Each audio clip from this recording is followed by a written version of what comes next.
Olá, irmãos, tudo bem? Vamos começar mais uma aula de nossa EBD. Hoje a gente vai transmitir por um outro Face, que o Face da igreja deu um probleminha, mas creio que vamos conseguir fazer a aula hoje. Daqui a pouquinho eu estou jogando o grupo da igreja também, tá? Para que todos possam acompanhar a nossa aula. Então, antes de mais nada, vamos orar para que Deus possa abençoar a nossa aula. Pai, obrigado. Obrigado por mais esse dia. Obrigado por podermos estarmos aqui estudando a Tua Santa Palavra, para que possamos ser uma igreja bíblica, uma igreja que glorifica o Teu santo nome. Peço que o Espírito Santo nos guie, para que possamos entender, viver, aplicar e pregar a Tua Santa Palavra. Em nome do Senhor Jesus, que nós oramos e agradecemos. Amém. Deixa eu só tentar aqui, irmãos, colocar no grupo da igreja o link. Ah, legal, tá aqui. Eu vou jogar no grupo da igreja para que todos possam acompanhar a aula.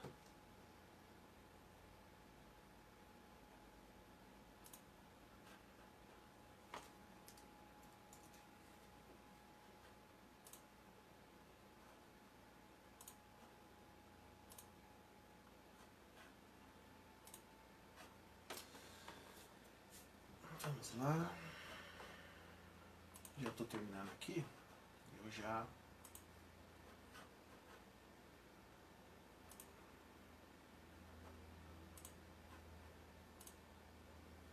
vamos iniciar.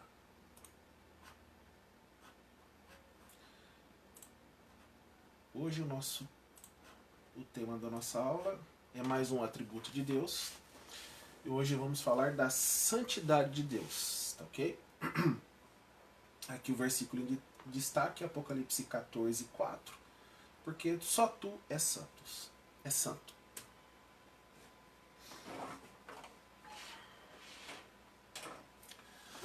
Então, Apocalipse capítulo 15, versículo 4, João escreveu: Quem te não temerá, ó Senhor, e não magnificará o teu nome?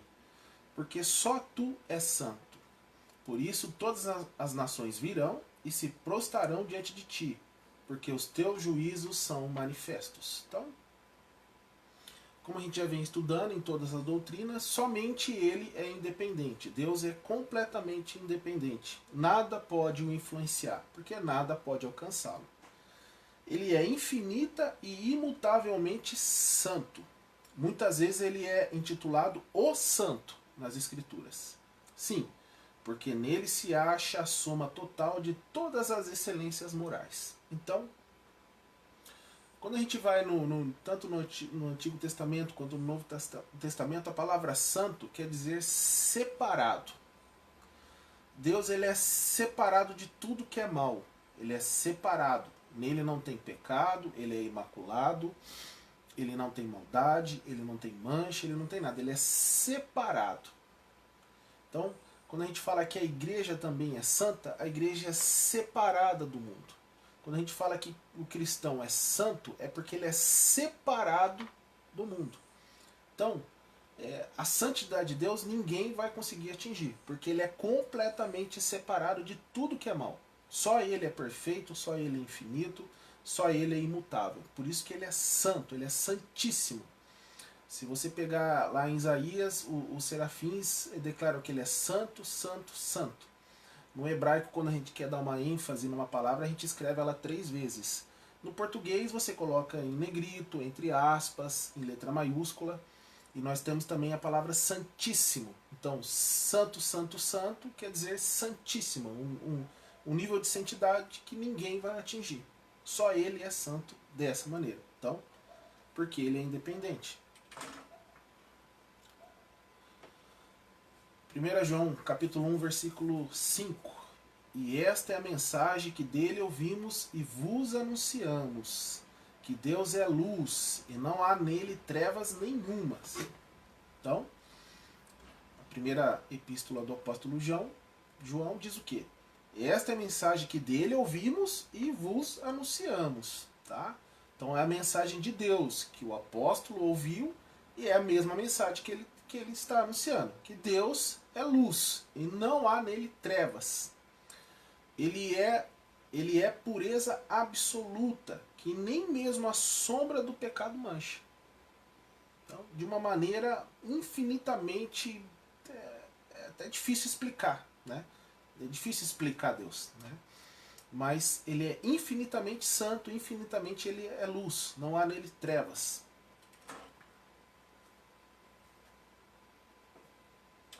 Êxodo capítulo 15, no versículo 11, está escrito: Ó Senhor, quem é como tu entre os deuses? Quem é como tu glorificado em santidade, admirável em louvores, realizando maravilhas? Então, quem é como tu glorificado em santidade? Ninguém.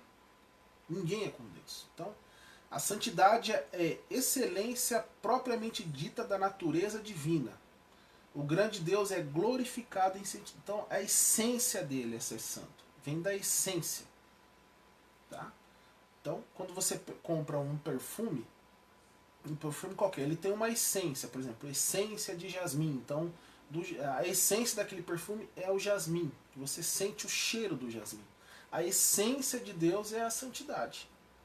Tá, ok? Então, é a essência dele. Ele começa na santidade. Não que ele teve o início, mas para a gente poder entender. Abacuque capítulo 1, versículo 13.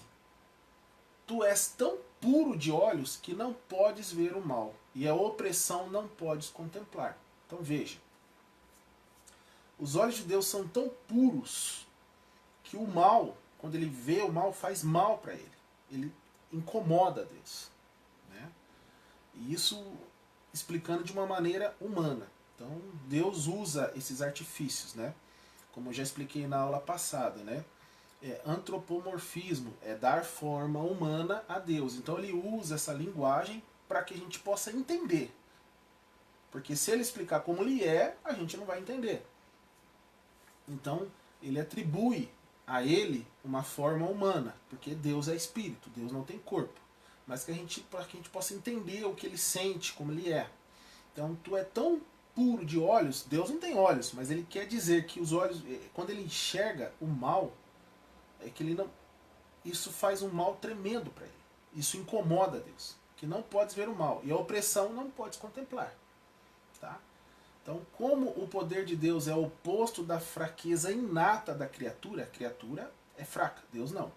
Como a sua sabedoria está em contraste com o menor defeito de entendimento ou com o menor insensatez, assim sua santidade é a própria antítese de toda mancha ou corrupção moral. Eles é ao contrário.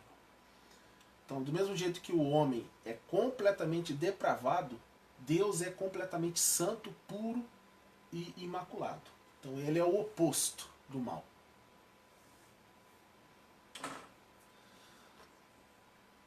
Segunda Crônicas, capítulo 20, versículo 21.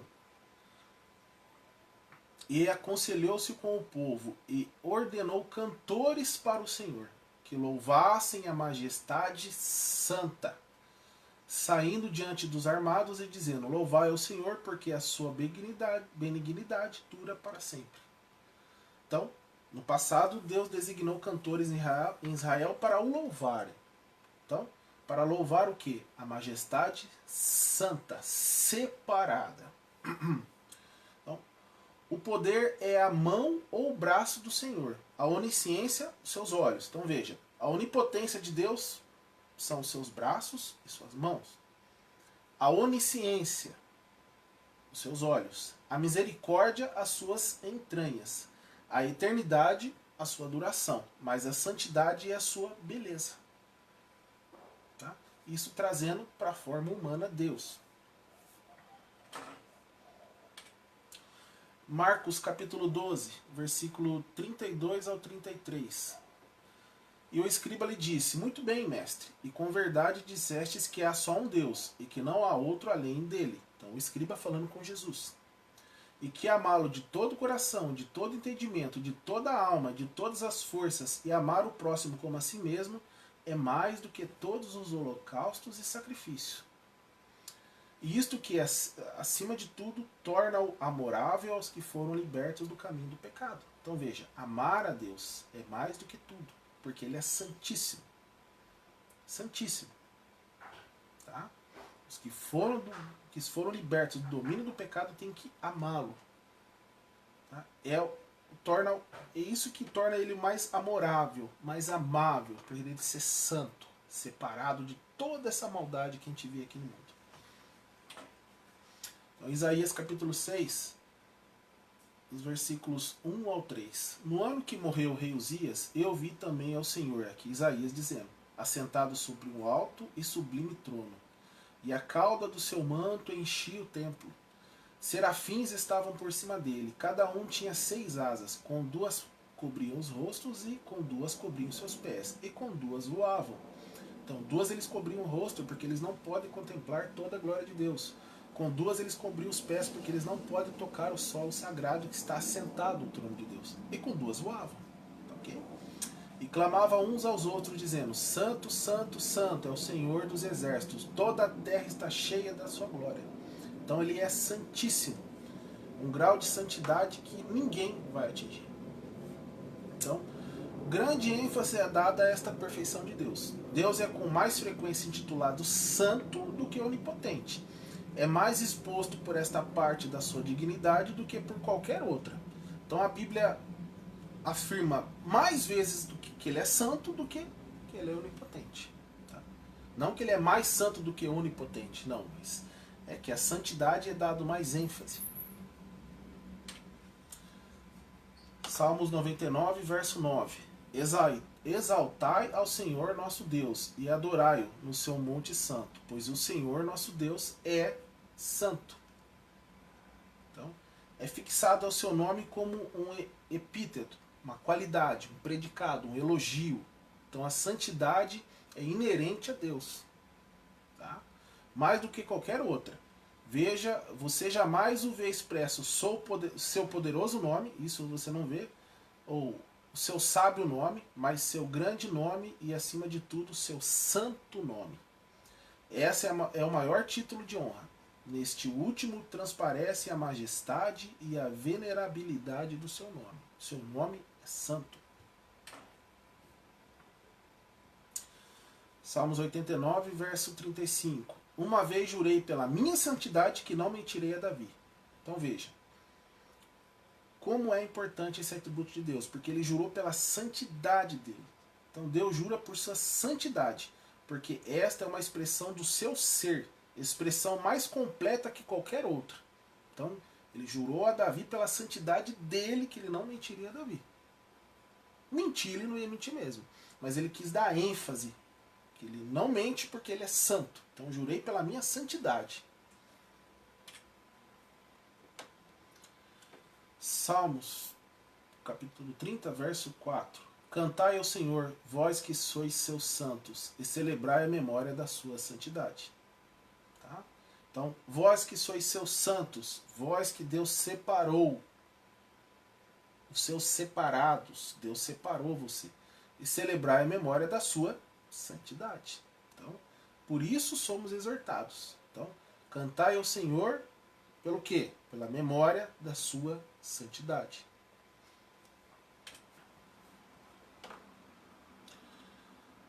Salmos 27, verso 4. Uma coisa pedi ao Senhor e a buscarei, que possa morar na casa do Senhor todos os dias da minha vida, para contemplar a formosura do Senhor e inquirir no seu templo. Então, pode-se dizer que este atributo é transcendental e que, por assim dizer, permeia os demais e lhe dá brilho. É o atributo dos atributos. Então, a santidade é o atributo dos atributos de Deus. Salmo 110, verso 3. O teu povo será muito involuntário no dia do teu poder. Os ornamentos de santidade, desde a madre da alva, tu tens o orvalho da tua mocidade. Então, os ornamentos de santidade. Então, é também o atributo mais belo, porque é um ornamento, é uma coisa que deixa ele bonito, a santidade.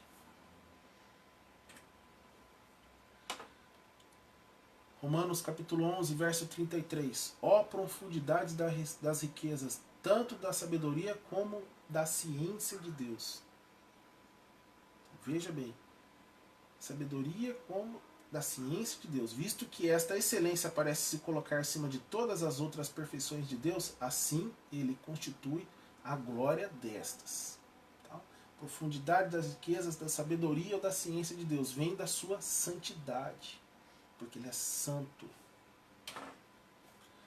Romanos capítulo 1, versículo 20. Porque as suas coisas invisíveis, desde a criação do mundo, tanto o seu eterno poder como a sua divindade, se entende e claramente se vêem pelas coisas que estão criadas para que eles fiquem inexcusáveis, indesculpáveis. Então, como é a glória da deidade, a divindade de Deus, assim é a glória destas. Como é a glória de cada uma das perfeições da divindade. Então, claramente se vê Deus, se vê pelas coisas que estão criadas. Então o homem é indesculpável, tá? A sua divindade está exposta para o homem. Então isso faz com que o homem seja indesculpável, não tem desculpa. Tá? Então aqui está dizendo o quê? Deus se manifesta todos os dias para todos os homens. Então todos os homens são indesculpáveis perante Deus. Jó capítulo 11, versículo 7. Porventura alcançarás os caminhos de Deus ou chegarás à perfeição do Todo-Poderoso? Não.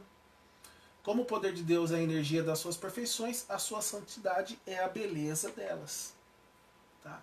Então, o poder de Deus é a energia das suas perfeições. A santidade é a beleza de suas perfeições.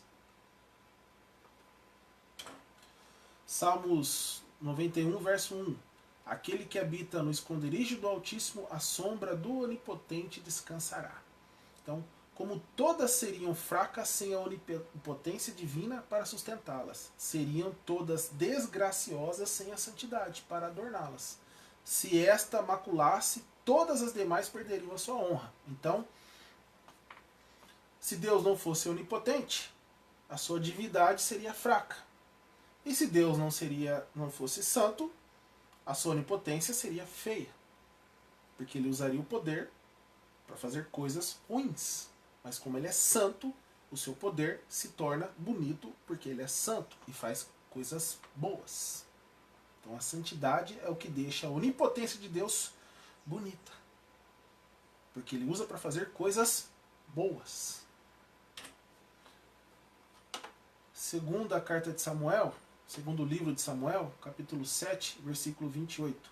Agora, pois, Senhor Deus, Tu és o mesmo Deus. Tu és o mesmo Deus. Então, Deus é imutável. Se Deus mudasse, seria como se o sol perdesse a sua luz. No mesmo instante que perderia seu calor, seu poder, sua virtude geradora e vivificante. Então, como no cristão, a sinceridade é o brilho de todas as graças. Em Deus, a pureza é o esplendor de todos os seus atributos. Então Deus é imutável. Porque se ele mudar, ele automaticamente deixaria de ser Deus. Porque ele é perfeito.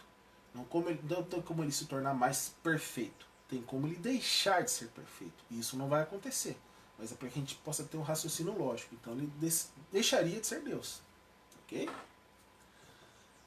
Salmos 98, verso 1. Cantai ao Senhor um cântico novo, porque fez maravilhas, a sua destra e seu braço santo lhe alcançaram a salvação.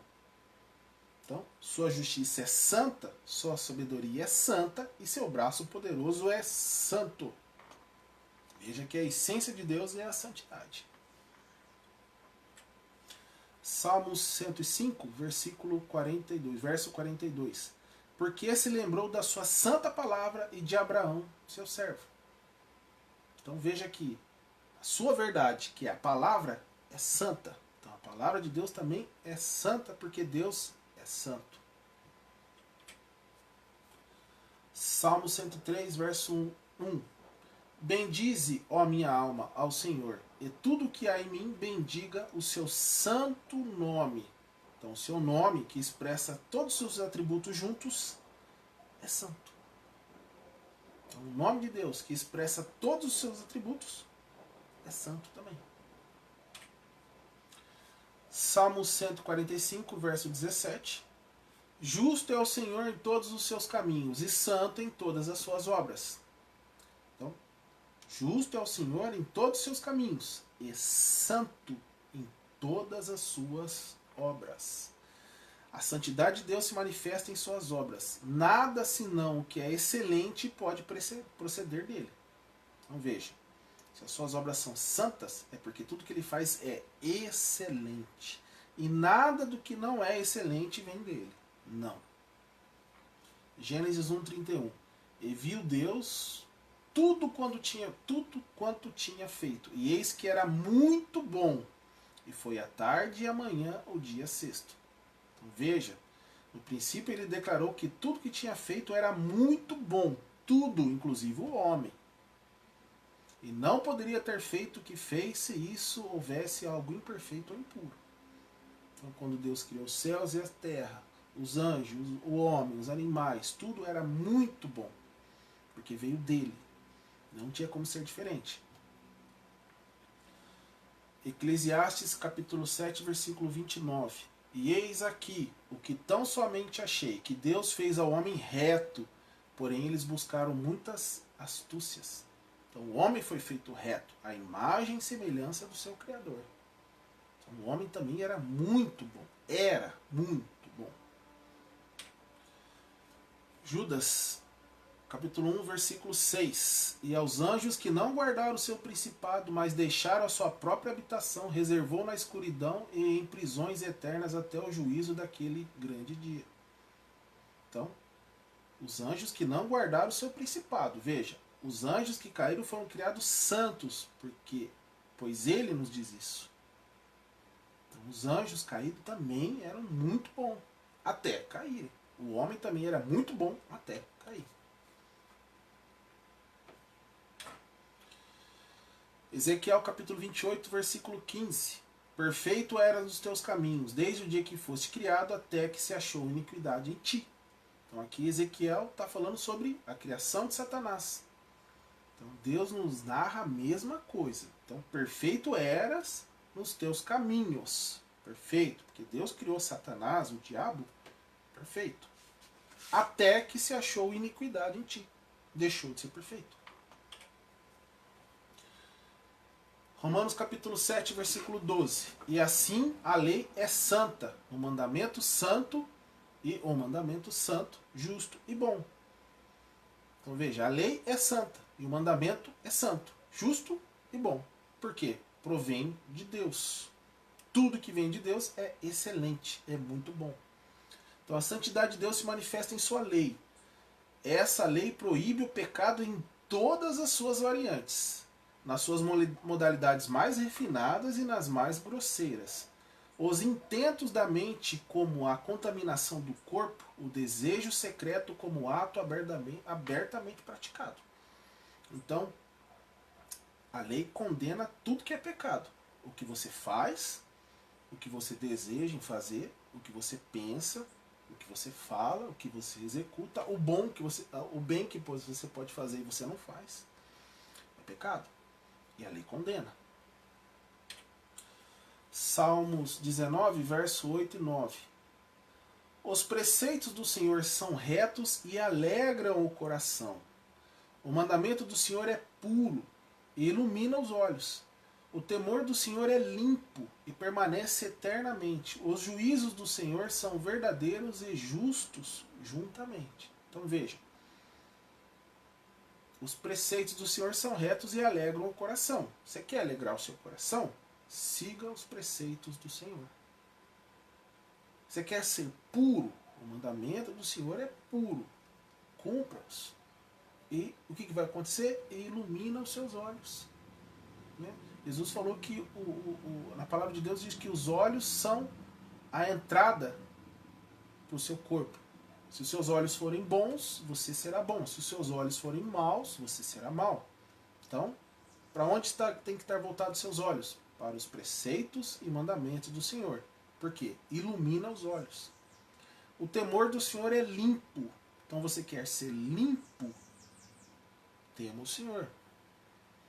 A palavra de Deus diz, os sujos continuem se sujando, os limpos continuem se limpando. Continuem do jeito que estão, cada vez mais. Então o temor do Senhor é limpo. Então quer ser limpo? Tema o Senhor. E permanece eternamente. Então vai permanecer eternamente. Os juízos do Senhor são verdadeiros e justos juntamente. Verdadeiro e justo. Então alegre o seu coração no Senhor.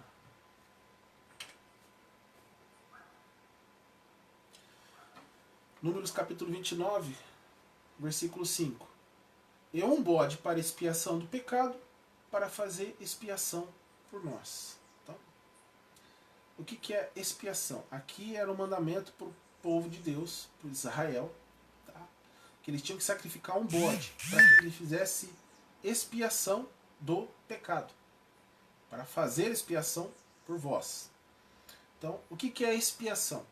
Sacrifício vicário ou sacrifício expiatório é conhecido na teologia cristã como sacrifício substituto de Jesus Cristo pelo pecado do homem na cruz.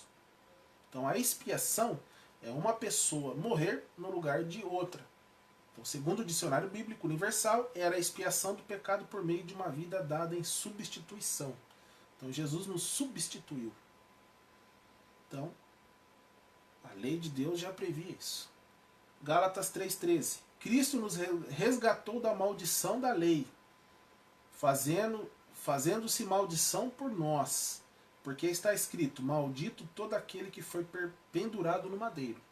Então a expiação demonstra a santidade infinita de Deus e seu ódio ao pecado. Tá? Deus odeia o pecado. Então, é isso que a expiação foi. Deus despejando todo o ódio do pecado dele em cima de Jesus Cristo. Então, o Senhor prova o justo, porém ao ímpio, ao que ama a violência, odeia a sua alma. Então, quão odioso para Deus há de ser o pecado, a ponto de castigá-lo até o limite extremo do seu merecimento, quando o imputou ao seu filho. Então, Deus odeia tanto o pecado, que ele teve que matar o filho dele para satisfazer a sua justiça. Veja bem, Deus tinha que cumprir a justiça dele. Ele não pode ser injusto. Mas veja aqui, o Senhor prova o justo, porém ao ímpio, ao que ama a violência, odeia a sua alma. Se você já ouviu aquela frase, Deus odeia o pecado, mas ama o pecador, ela não é bíblica. O Senhor prova o justo, porém ao ímpio, ao que ama a violência, odeia a sua alma. Veja bem. Isaías capítulo 52, versículo 14. Assim como houve muitos que ficaram pasmados diante dele, sua aparência estava tão desfigurada que ele se tornou irreconhecível como homem, não parecia um ser humano. Aqui é Isaías falando sobre o sacrifício de Cristo. Isaías foi escrito em torno de 800 anos antes de Cristo.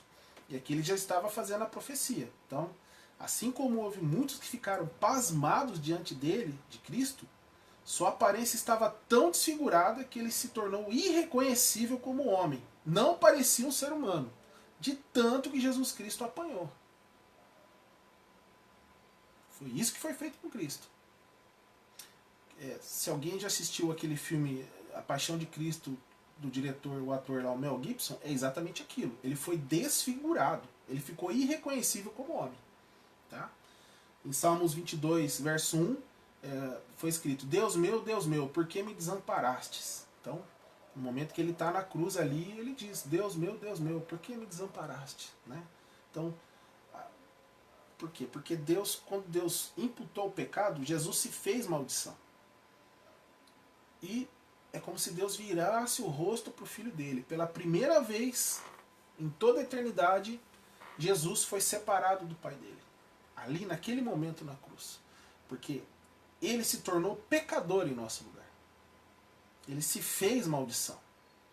Então ele clama, Deus meu, por que me desamparaste? Porque ele sentiu o desespero de ser separado de Deus.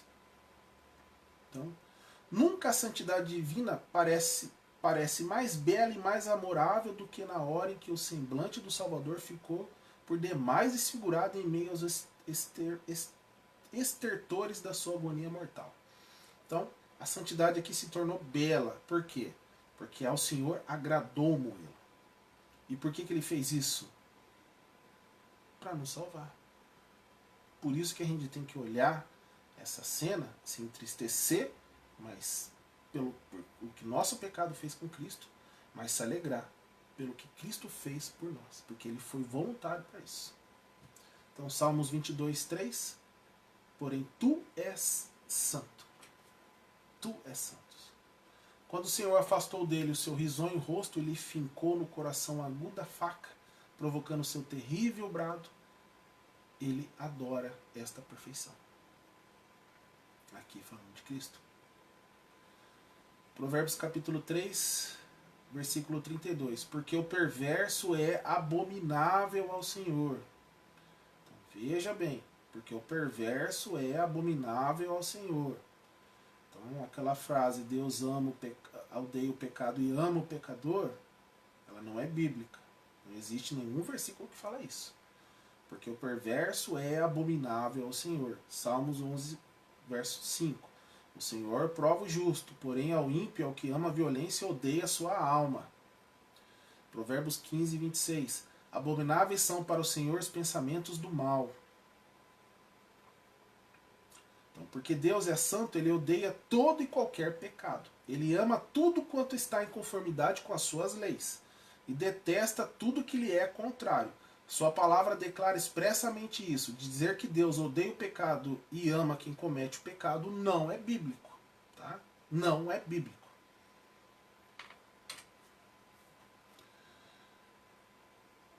Hebreus capítulo 9, versículo 22. E quase todas as coisas segundo a lei se purificam com sangue, e sem derramamento de sangue não há remissão. Tá? Então, segue-se, pois, que ele necessariamente tem que punir o pecado. Então, Deus tem que punir o pecado. Do mesmo modo como o pecado requer punição por Deus, exige também o seu ódio. Deus perdoa muitas vezes o pecador. Ele perdoa. Os escolhidos, quando creem em Cristo, é perdoado. E você se torna filho de Deus. Nunca, porém, perdoa o pecado. E o pecado só é perdoado com base no fato de que outro levou sobre si o castigo que era devido a nós. Então você é perdoado quando você crê em Cristo. Mas o seu pecado não foi perdoado, ele foi despejado em cima de Cristo. Você entendeu? A palavra de Deus diz que quando você peca, você ora e ele joga o seu pecado no fundo do mar e não vai se lembrar mais dele. Tá? Mas o seu pecado foi cobrado e foi cobrado caro. Deus não perdoou o seu pecado. Ele despejou em cima de Cristo e Cristo pagou o seu pecado. Você foi perdoado porque você creu em Deus, creu em Jesus. Mas o seu pecado não foi perdoado, ele foi despejado em cima de Cristo. Então cada vez que você peca, esse pecado seu já foi cobrado lá em Cristo. Ele não foi perdoado. Cristo pagou o preço. Ok? Naum capítulo 1, versículo 2. O Senhor é Deus zeloso e vingador. O Senhor é vingador e cheio de furor. O Senhor toma vingança contra os seus adversários e guarda a ira contra os seus inimigos. Tá? Então, o Senhor é um Deus zeloso e vingador. O Senhor é vingador e cheio de furor. O Senhor toma vingança contra os seus adversários e guarda a ira contra os seus inimigos. Aí você pode falar, mas isso aqui é no Antigo Testamento, isso aqui era só para Israel, né? Não, isso aí já foi, estamos na nova aliança. Então, legal. Apocalipse capítulo 14, versículos 10 a 11. Também este beberá do vinho da ira de Deus, que se deitou, não misturado, no cálice da sua ira, e será atormentado com fogo e enxofre diante dos santos anjos e diante do Cordeiro. E a fumaça do seu tormento sobe para todos sempre, e não tem repouso, nem de dia nem de noite, os que adoraram a besta e a sua imagem, e aquele que receber o sinal do seu nome. Quem adorou a besta e a sua imagem recebeu o sinal do seu nome, todos que negaram a Cristo. Então você vê aqui, Naum, Deus dizendo que vai fazer, em Apocalipse, Deus confirmando que fará. Veja bem, é o mesmo Deus, ele é imutável. A diferença é que ele nos deu a graça.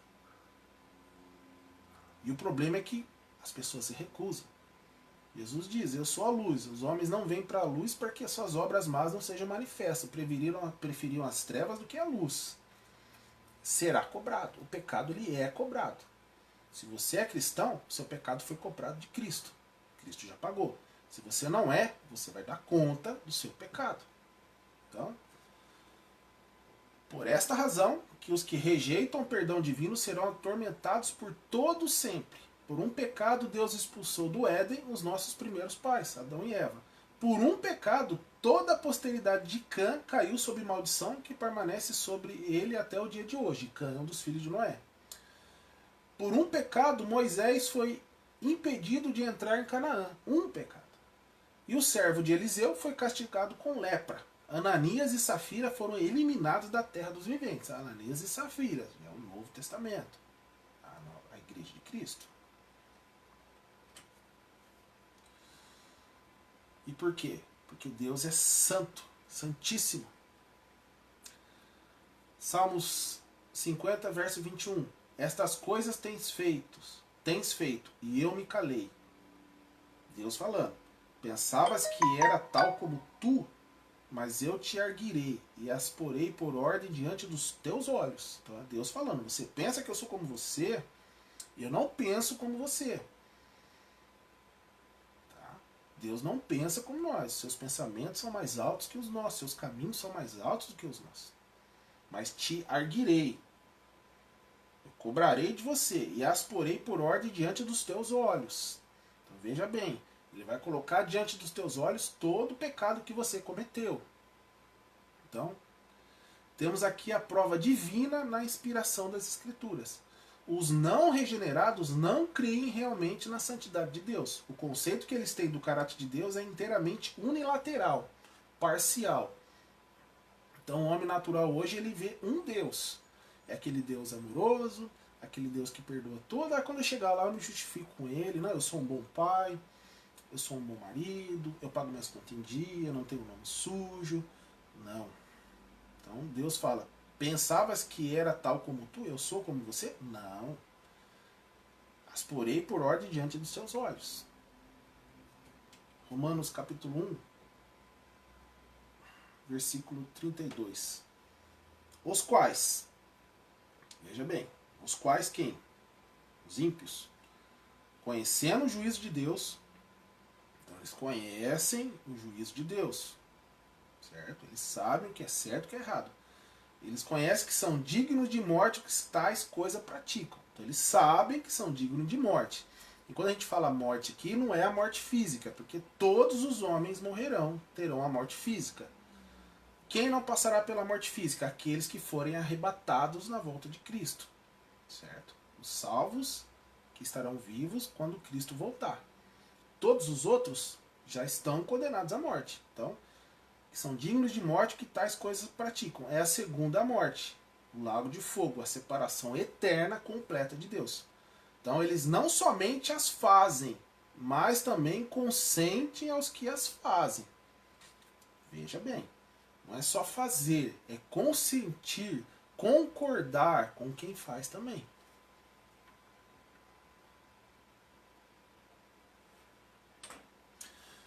Romanos capítulo 1. Versículo 20. Pois, desde a criação do mundo, tá? Então, desde a criação do mundo, os atributos invisíveis de Deus, seu eterno poder e a sua natureza divina, têm sido vistos claramente.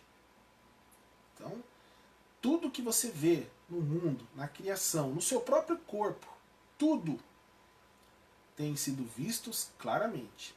Sendo compreendidos por meio das coisas criadas. Então o homem compreende por meio das coisas criadas. De forma que tais homens são indesculpáveis. Não tem desculpa.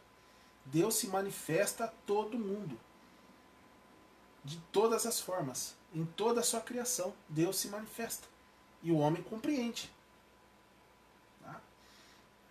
Então, o ímpio, eles esperam de coração que sua misericórdia sobrepuje tudo, mas é Deus quem os acusa.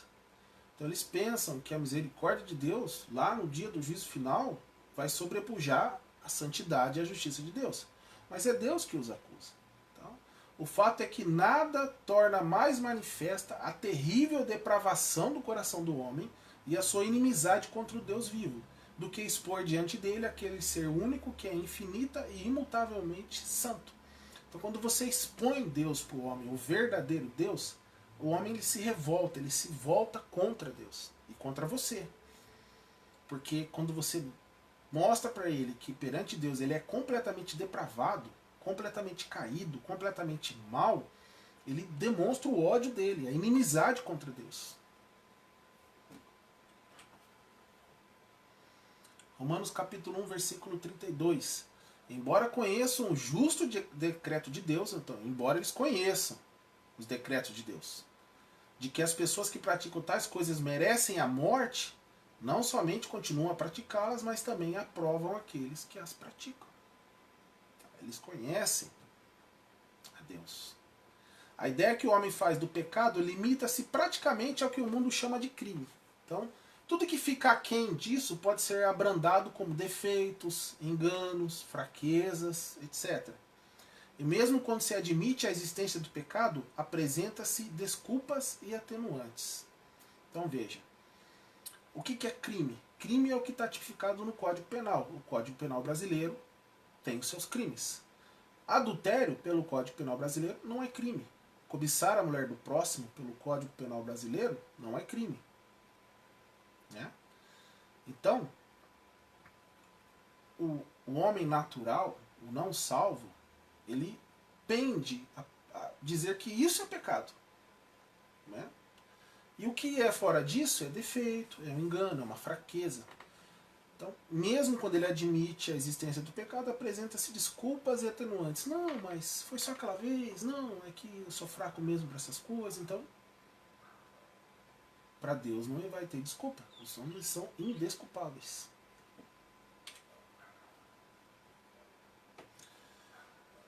Salmo 5, verso 5. Os arrogantes não são aceitos na tua presença. Odeias todos os que praticam o mal. Então, mais uma vez naquela historinha, aquela frasinha lá que todo mundo fala. Deus odeia o pecado, mas ama o pecador. Os arrogantes não são aceitos na tua presença. Odeias todos os que praticam o mal. Odeias. Salmos 7, verso 11. Deus é justo juiz, um Deus que se ira todos os dias. E quem que ira a Deus? O homem mal praticando o mal. Então, o Deus que a imensa maioria dos cristãos professos ama. Então, o Deus que a maioria dos cristãos professos, que dizem ser cristão, ama, é visto como alguém muito parecido com um ancião indulgente, que pessoalmente não tem prazer nas loucuras do homem, porém, tolerantemente fecha os olhos para as indiscrições da mocidade. Esse não é o Deus das Escrituras. Ele não é um anciãozinho indulgente que, olha, não estou vendo, pode fazer. Não, esse não é o Deus das Escrituras. Romanos capítulo 1, verso 18. Portanto, a ira de Deus é revelada do céu contra toda impiedade e injustiça dos homens que suprimem a verdade pela injustiça. Então a ira de Deus é revelada do céu contra os maus. No entanto, os homens se recusam a dar crédito a este Deus e rangem os dentes quando seu ódio ao pecado lhe é enfático e fielmente apresentado. Então o homem não gosta de ouvir a palavra de Deus. Quando você prega a palavra desse jeito aqui, do jeito que ela é, mostrando quem é Deus e quem é o homem, o que vai acontecer com ele, o homem ele não gosta, ele odeia. Ele se volta contra Deus, ele deixa o ódio dele de Deus sair de dentro dele e expressa.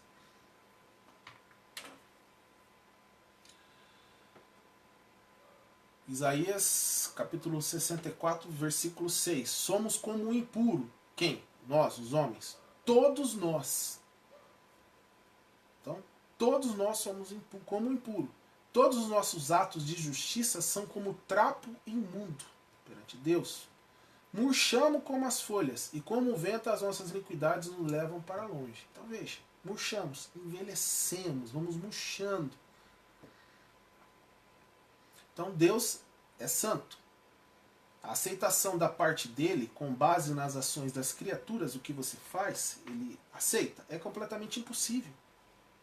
Se você é mau, Deus é perfeito, santíssimo, tudo que você faz para ele, ele não tem como ele aceitar. Tá? Uma criatura caída pode mais facilmente criar um mundo do que produzir algo capaz de receber a aprovação daquele que é a pureza infinita. Pode as trevas morar com a luz? Não. Por isso que a Bíblia fala. Trapos de imundícia. Tudo que a gente faz, que para nós é bom, para Deus é trapo de imundícia. Mateus capítulo 7, versículo 18. A árvore boa não pode dar frutos ruins, nem a árvore ruim pode dar frutos bons. Então, aqui é Jesus ensinando. O melhor que o homem pecador pode produzir vem manchado. Uma árvore contaminada não pode dar bom fruto. Deus se negaria a si próprio, envelheceria as suas perfeições se tivesse por justo e santo aquilo que não é em si mesmo. E nada é santo, desde que tenha a mínima mancha do que seja contrário à natureza de Deus. Então, como o homem não é santo,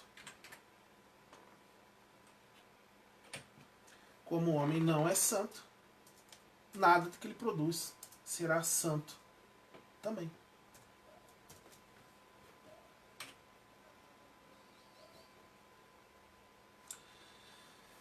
Efésios capítulo 1, versículo 6. Para o louvor da sua glória, graça, sua gloriosa graça, a qual nos deu gratuitamente no amado. Então, para o louvor da sua gloriosa graça. Então, a graça que foi nos dada a nós gratuitamente no amado. Que amado? No Senhor Jesus Cristo. Então, veja que o amado dele é Cristo. Mas bendito seja o seu nome, pois aquilo que a sua santidade exigiu, a sua graça supriu em Cristo Jesus nosso Senhor. Então, o que a santidade de Deus exige de nós, que nós nunca poderemos dar a Ele, a sua graça supriu em Cristo Jesus nosso Senhor. Então, Jesus Cristo foi moído, foi desfigurado, foi transpassado, foi pregado naquela cruz, foi rejeitado. Para quê? Para suprir o que a santidade de Deus exige, para que a sua graça pudesse chegar até nós. Então, todo pecador que correu para ele em busca de refúgio foi e permanece aceito no amado. Quem é o amado? No Senhor Jesus Cristo. Salmo 89, verso 7. Na Assembleia dos Santos, Deus é temível, mais do que todos os que o rodeiam. Então, na Assembleia dos Santos, Deus é temível, mais do que todos os que o rodeiam. Salmo 99, verso 5. Exaltem o Senhor, o nosso Deus, prostem-se diante do estrado de seus pés. Ele é santo. Então, posto que Deus é santo e requer-se de nós que nos aproximemos dele com a máxima reverência, na postura da mais profunda humildade. Então, prostai-vos. Êxodo capítulo 3, versículo 5. Então disse Deus, não se aproxime, tira as sandálias dos pés, pois o lugar que você está é terra santa. Aqui é Deus falando a Moisés, na sarça ardente. Salmos 2, verso 11. Adorem ao Senhor com temor, exultem com tremor. Levítico, capítulo 10, versículo 3. Serei santificado naqueles que se chegarem a mim, e serei glorificado diante de todo o povo. Então, assim Deus exigiu de Moisés. É preciso servi-lo com temor. É a exigência de que Deus fez a Israel. Quanto mais tomados de temor ficarmos por sua inefável santidade, mais aceitável será o nosso acesso a Ele.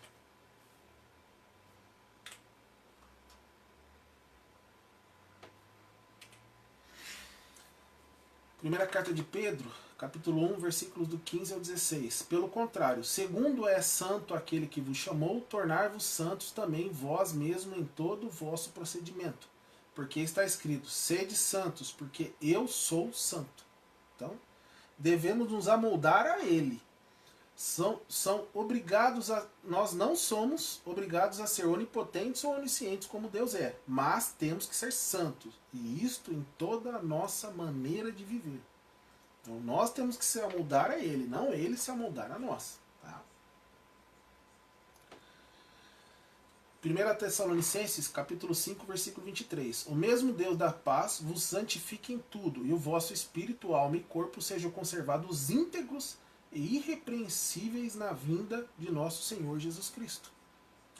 Então, como só Deus é a origem e a fonte da santidade, busquemos zelosamente dele a santidade.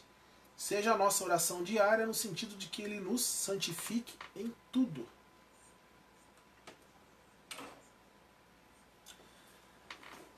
Então, irmãos, espero que tenha ficado claro, sabe, sobre a santidade de Deus. Qualquer dúvida, qualquer pergunta, os irmãos podem entrar em contato comigo, tá ok? Então finalizamos esse atributo e até a próxima aula. Bom dia para todos.